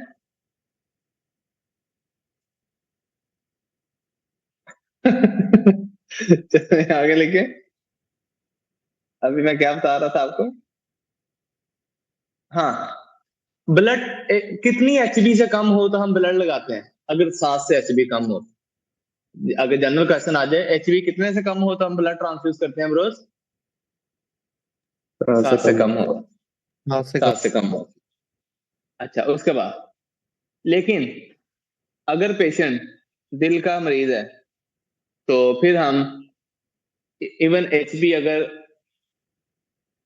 8 से कम है तो भी ब्लड ट्रांसफ्यूजन कर देंगे, क्योंकि दिल के मरीज को ब्लड चाहिए होता है ना। इसीलिए अगर नॉर्मली, अगर सिंपल एक क्वेश्चन है कितने से एचबी कम हो तो हम ब्लड ट्रांसफ्यूज करते हैं, 7 से कम हो। लेकिन दिल वाले मरीज में अगर एचबी 8 से कम हो जाए तो हमने ब्लड लगाना है, क्योंकि दिल वाले पेशेंट को तो पहले ब्लड की जरूरत होती है।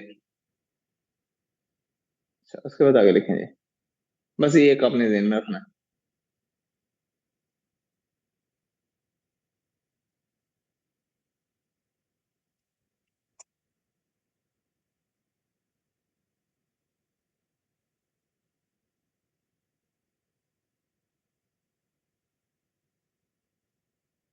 बस 1 मिनट होल्ड कीजिए।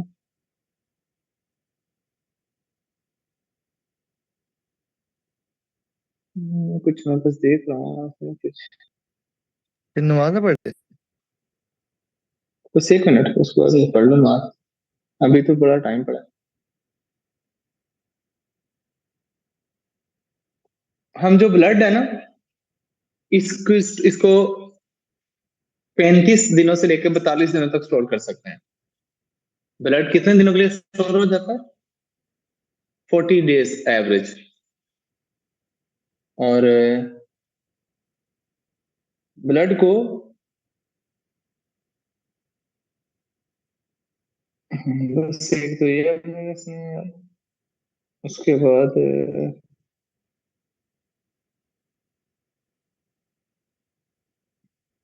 बस ठीक। सबसे ज्यादा इन्फेक्शन का रिस्क प्लेटलेट ट्रांसफ्यूजन से होता है। अगर आपको आए कि hepatitis B, pack cells, whole blood या प्लेटलेट ट्रांसफ्यूजन, क्या लिखोगे आंसर? Platelet transfusion.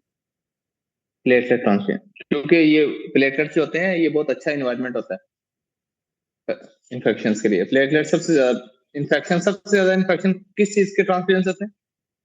प्लेटलेट्स के। अच्छा, उसके बाद इब्राहिम, इनमें से कोई क्वेश्चन था फिर तुम्हें?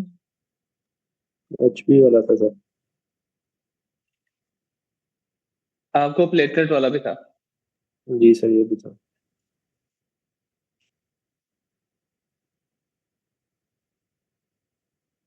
उसके बाद आगे लिखिए जी, न्यूट्रिशन। डॉक्टर साहब मैसेज कर दिया उस ग्रुप में? Yes sir. ठीक है। हाउस रेटिंग से तो निकाल दो।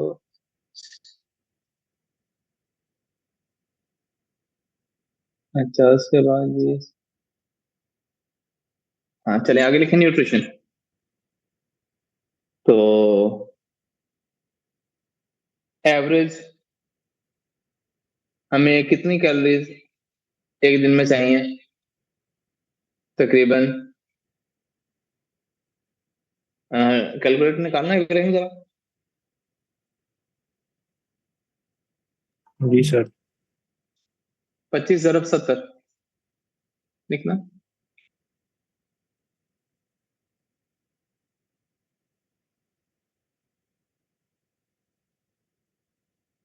1750। 1750। हाँ, नॉर्मल पर्सन को ना एक पर केजी 25 कैलोरी चाहिए एक दिन की। पर केजी 25 कैलोरी। तो एक चीज तो ये लिखो, ये छोटे छोटे क्वेश्चन हैं जो सर्जरी में ना सामने आ रहे हैं। बस यही इसी तरह का सवाल आपको आने हैं। और 1 ग्राम ग्लूकोज से, मतलब कार्बोहाइड्रेट से 4 कैलोरीज मिलेंगी। 1 ग्राम प्रोटीन से 4 कैलोरीज मिलेंगी। 1 ग्राम फैट से 9 कैलोरीज मिलेंगी। पेपर में क्वेश्चन आएगा। इब्राहिम, क्या क्वेश्चन था तीनों में से? सर जी, ये शायद प्रोटीन का था। 1 ग्राम प्रोटीन से कितनी कैलोरीज मिलती हैं? जी सर, 4। 1 ग्राम फैट से कितनी कैलोरीज मिलती हैं? नो। जी इब्राहिम। और 1 ग्राम कार्बोहाइड्रेट से कितनी कैलोरीज मिलती हैं? 4। यस, ये आपको क्वेश्चन आएगा। हमारी नॉर्मल डाइट में तकरीबन 60%, 50 से 60% तकरीबन हमें डेली कार्बोहाइड्रेट से कैलोरीज लेनी चाहिए, 60%। और 30 to 40% हमें कैलोरीज, 30% एवरेज 30% कैलोरीज हमें प्रोटीन से लेनी चाहिए। और 10% कैलोरीज हमें 10 to 15% फैट से लेनी चाहिए। तो 10 to 15% कैलोरीज हमें किससे लेनी चाहिए डेली? फैट से। 25-30% कहाँ से? प्रोटीन। प्रोटीन से और प्रोटीन से, और बाकी 50 to 60% कैलोरीज कहाँ फैट से? से आगे लिखेंगे।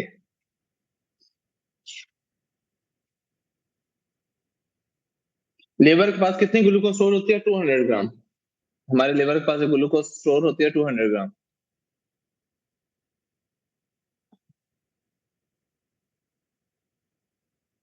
उसके बाद लीवर क्या हाँ जी, फिर ये आवाज लिवर के पास हमारी 200 ग्राम ग्लूकोज स्टोर होती है।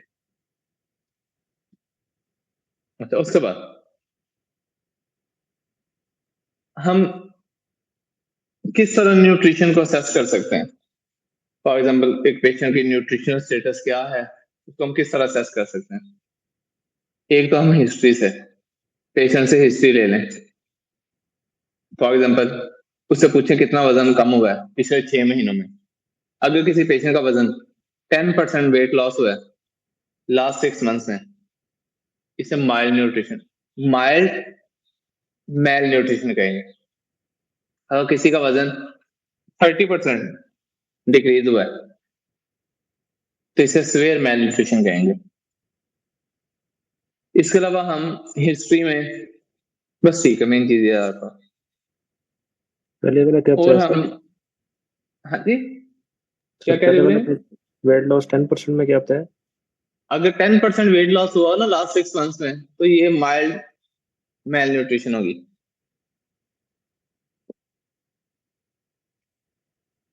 उसका अगर 30% वेट लॉस हुआ है तो ये सीवियर मेल न्यूट्रिशन होगी। हमने ना किसी पेशेंट का, और इसके अलावा हम किसी पेशेंट की न्यूट्रिशन असेसमेंट बीएमआई के हिसाब से भी कर सकते हैं। बीएमआई के हिसाब से नॉर्मल बीएमआई 18.5 से लेके 18.5 से लेके 24.9 तक होता है। नॉर्मल बीएमआई इतना होता है। बीएमआई कैलकुलेटर, अब जिस तरह ये देखें, बीएमआई कैलकुलेटर का हम निकालते हैं तो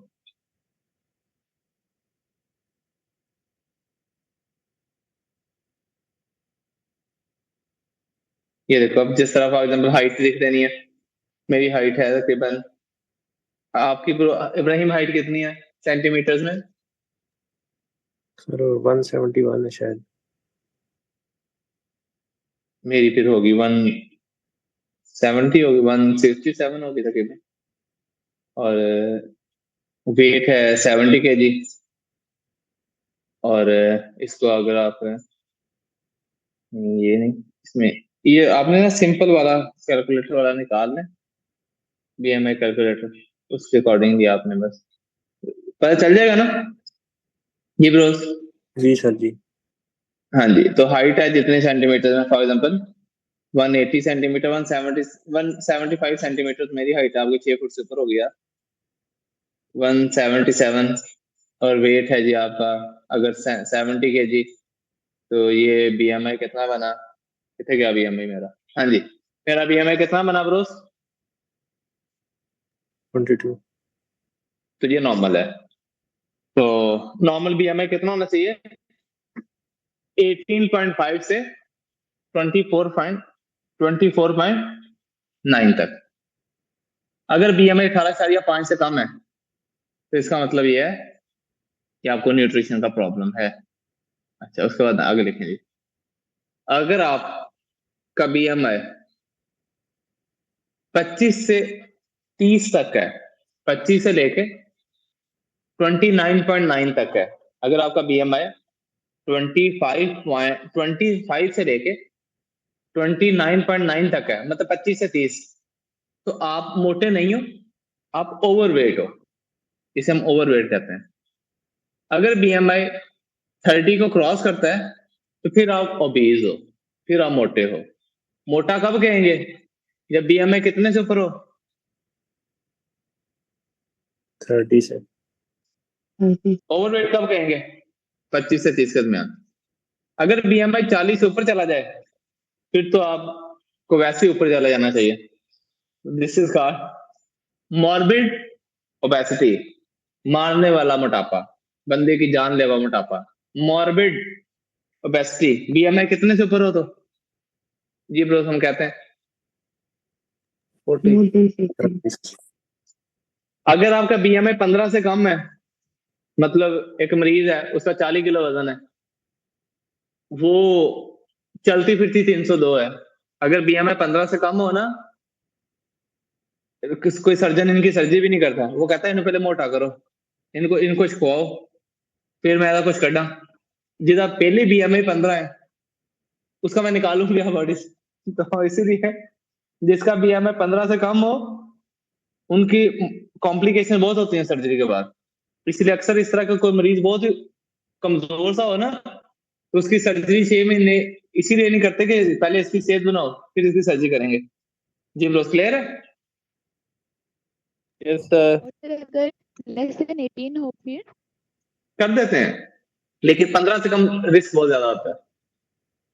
वो फिर डॉक्टर 40 किलो के बंदे चो की काट ले डॉक्टर साहब, मगर 20 किलो रह जाना। जी सर। जी इब्राहिम क्या क्वेश्चन था पेपर में? सर जी मॉर्बिड ओबेसिटी का क्वेश्चन था। यार मैं सर जी जो कुछ बोल रहा उसी कहने से आवी था फिर मैं होर करा देना 2 दिन हो ले लो क्लास। नहीं सर जी बहुत है सर जी, पुराने अच्छा पेपरों में आगे मिक्स हो निकल। जाती है ना चीजें। अब बीआईएमई में जैसे अच्छा एक क्वेश्चन आना ही आना सर, तो वो इस तरह चेंज होके आएगा। अच्छा चलें। उसके बाद हम हेल्थ को किस तरह, एक हेल्थ को हम हिस्ट्री पे चेक कर लेते हैं, हेल्थ को हम बीएमआई पे चेक कर लेते हैं, न्यूट्रिशन को। एक होता है एंथ्रोपोमेट्रिक असेसमेंट, मेजरमेंट, एंथ्रोपोमेट्रिक। इससे भी हम पेशेंट की सेहत का अंदाजा लगा सकते हैं। ये देखो, अब आप लोगों ने सब लड़की लड़कों ने अभी अपने अपने चेक करना है। ये देखें, ये मेरे बाजू की बैक साइड है, राइट जी ब्रोस, इजंट इट? सर। अब इसको ये देखो, इधर से पकड़ दो।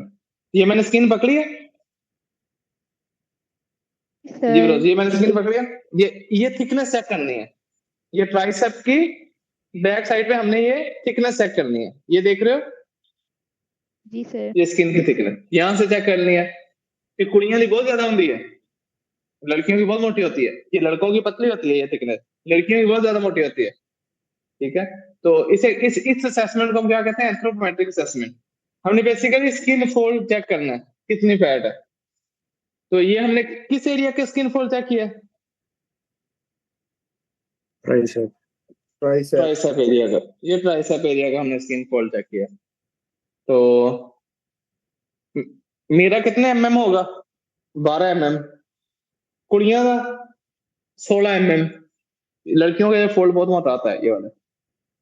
तो इस फोल्ड को थिकनेस चेक करनी है। मेल में 12.5 तक नॉर्मल है, फीमेल में 16.5 तक। उसके बाद हम ये भी चेक कर सकते हैं बाजू कितना मोटा है, ये गोलाई में।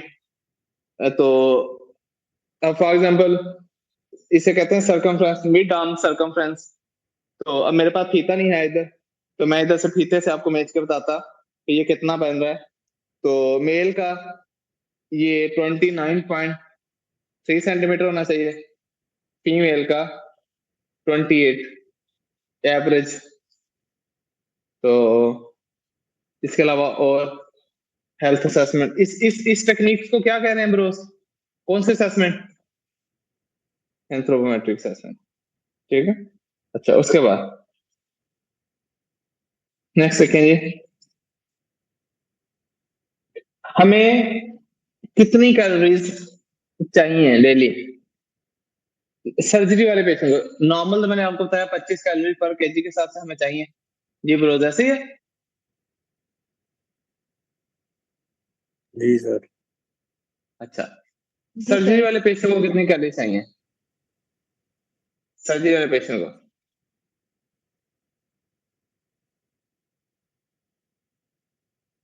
लिखो,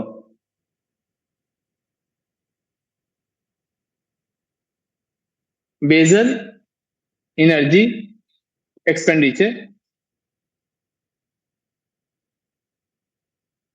injury factor,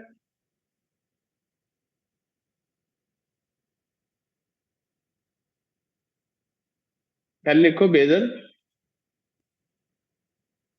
bezel energy expenditure multiply injury factor, multiply injury factor, multiply activity factor. कितनी चीजें इब्राहिम हमने मल्टीप्लाई करनी है? 5 3 हैं चीज यार ਇਹ ਰਿਆਜ਼ੀ ਨੂੰ ਤੁਹਾਡੇ ਨੂੰ ਕੀ ਹੋ ਗਿਆ ਹੈ? ਇੱਕ ਮੈਂ 5 ਕਿਹੜੀਆਂ ਸ਼ਾਵਾਂ ਬੋਲੀਆਂ? सर जी 3 बोली है, ਤੇ 5 ਕੀ ਸੀਗਾ? गलती लग गई थी। आपने जो 5 लिखी है ना, तो 5 बताओ कौन से हैं?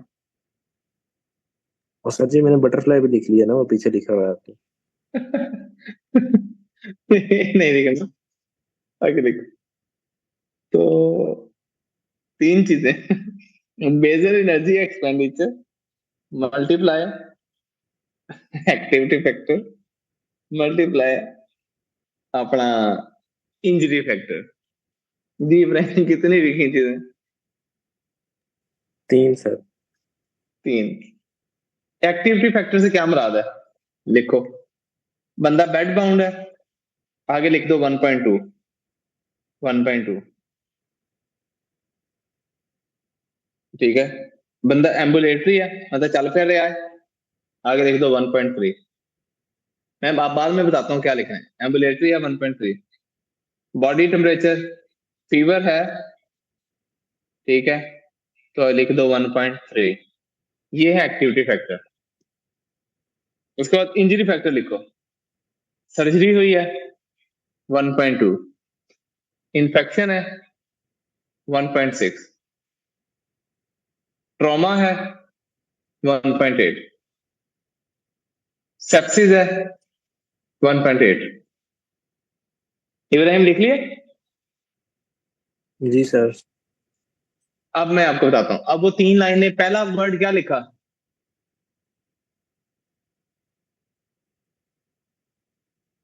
इब्राहिम पहला वर्ड क्या लिखा? Basal energy.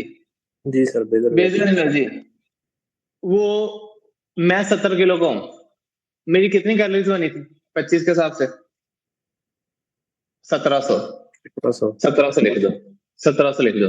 ये तो मुझे मिलनी है, ये 1700 कैलोरीज तो मैंने लेनी है। मल्टीप्लाई हमने क्या लिखा था? Injury factor. इंजरी फैक्टर में फर्ज कर लो मुझे सेप्सिस है, तो मल्टी आगे लिख दो। सेप्सिस के आगे मैंने क्या लिखवाया? इंजरी। मेरे अंदर इंजरी फैक्टर कौन सा? सेप्सिस 1.8। तो मल्टीप्लाई 1.8।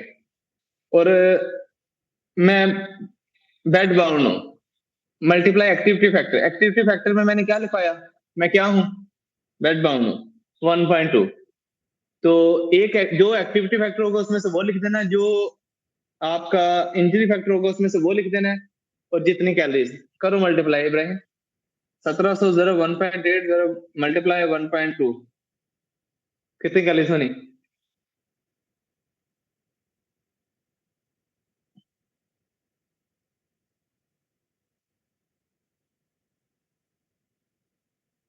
छत्तीस सौ 72। इसका मतलब मुझे 24 घंटों में कितनी कैलोरीज चाहिए? 3600। यस, क्लियर हो गया। इस तरह आपने, हमारे मरीजों को तो ना पूरी तरह फ्लूइड्स जाते हैं। हमारे अस्पताल में मरीजों के मरने की वजह क्या होती है? डॉक्टर चेक नहीं करता कितना फ्लूइड जाना चाहिए, कितना